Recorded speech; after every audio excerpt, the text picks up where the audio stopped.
آپ نے تحریر فرمایا ہے معدنیات کے متعلق کہ جو معدنیات ہیں ان کا شریعت کیا حکم دیتی ہے۔ دیکھیے معدنیات 3 قسم کی حدیث شریف میں آتی ہیں اور فقہا نے اسے لکھا ہے۔ کچھ تو ہوتی ہیں جو آگ پر پگھلانے سے پگھل جاتی ہیں، سونے کی کان، چاندی کی کان، لوہے کی، پیتل کی، تانبے کی، اس قسم کی بہت کانیں دریافت ہوتی ہیں نا، اور یہ آگ پر اگر جلایا جائے تو یہ پگھل جاتی ہیں۔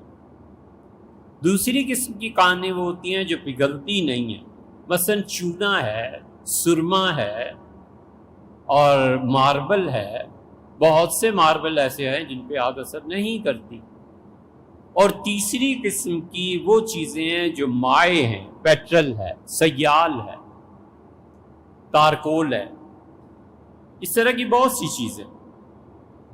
تو یہ جو تینوں قسمیں ہیں نا، ان میں سے پہلی جو قسم ہے جامد، سونا، چاندی، لوہا، پیتل، ماربل، جنہیں آگ متاثر نہیں کرتی، ان سب پہ خمس واجب ہے۔ یہ وہی خمس ہے جو زکوٰۃ کے بدلے اہل تشیع کہتے ہیں کہ خمس ہے۔ ہم 2.5% کہتے ہیں، وہ 5% کہتے ہیں۔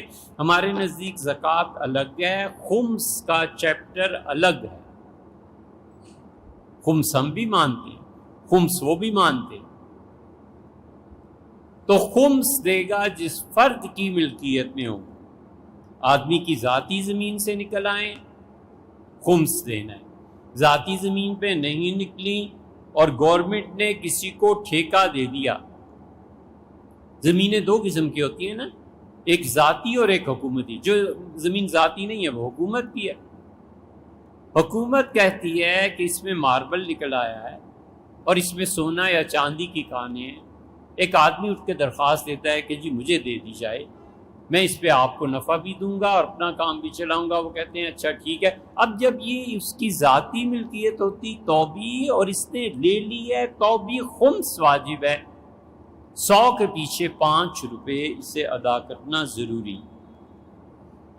اور دونوں جو باقی معدنیات ہیں جیسے چونا، سرما وغیرہ وغیرہ اور مائع، پٹرول، ان پہ کوئی چیز واجب نہیں۔ تو یہ جو خمس ہے وہ مال غنیمت سے بھی آتا ہے۔ ہمارے اہل سنہ کے نزدیک خمس، کوائنز، یہ معدنیات جو گنوائی ہیں ان میں سے بھی آتا ہے۔ اور اس کا مصرف یہ کہاں دینا ہے؟ سب سے پہلے حضور اقدس صلی اللہ علیہ وسلم کی اولاد میں وہ 4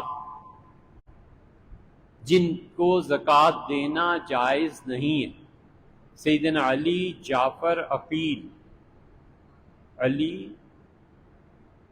جعفر، عقیل اور عباس رضی اللہ عنہ۔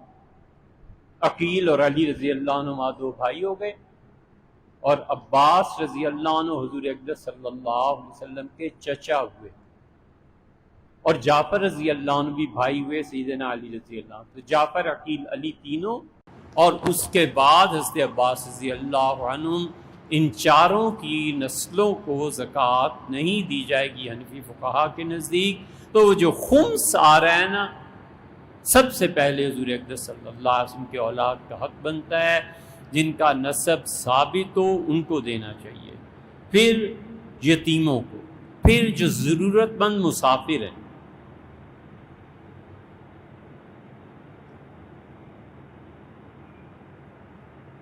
سرائے بنا دی جائے،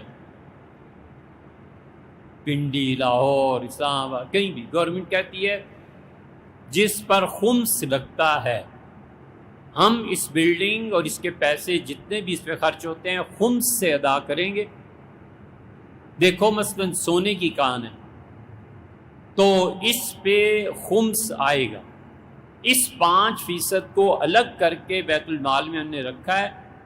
اب یہ جو سرائے بنا گیا اس میں کھانا، اس کے ملازمین کی تنخواہ وغیرہ وغیرہ، یہ جتنے اخراجات ہیں گورنمنٹ خمس سے دے گی، اور فرد کو احتیاط کرنی ہے کہ مجھ پہ یہ خمس لگتا ہے یا نہیں۔ وہ آئے گا، مفت کھانا کھائے گا، مفت قیام کرے گا، اس لیے کہ اسٹیٹ کو اللہ نے پابند فرمایا ہے کہ 5واں حصہ۔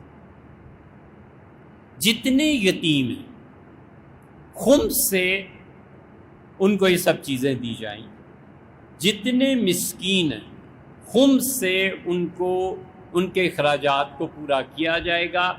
یہ گورنمنٹ کا بہت بڑا سورس ہے، یہ جتنی معدنیات نکلتی ہیں نا، ان میں کسی نے سوچا ہے؟ اللہ ہی جانے، ہمیں نہیں معلوم گورنمنٹ اس کا خمس ادا کرتی ہے یا نہیں کرتی۔ جب اللہ کے مال کو اگر تم ضبط کرو گے، خدا بھی ایسے ہی پھر کرے۔ مبسوط میں امام سرخسی رحمۃ اللہ علیہ نے یہ مثالیں دی ہیں جو ہم نے چونا اور یہ سرما وغیرہ بیان کیا ہے، اور عنایہ ہدایہ کی شرح فتاوی علمگیری میں دیکھ لیں نا، یہ سب چیزیں وہاں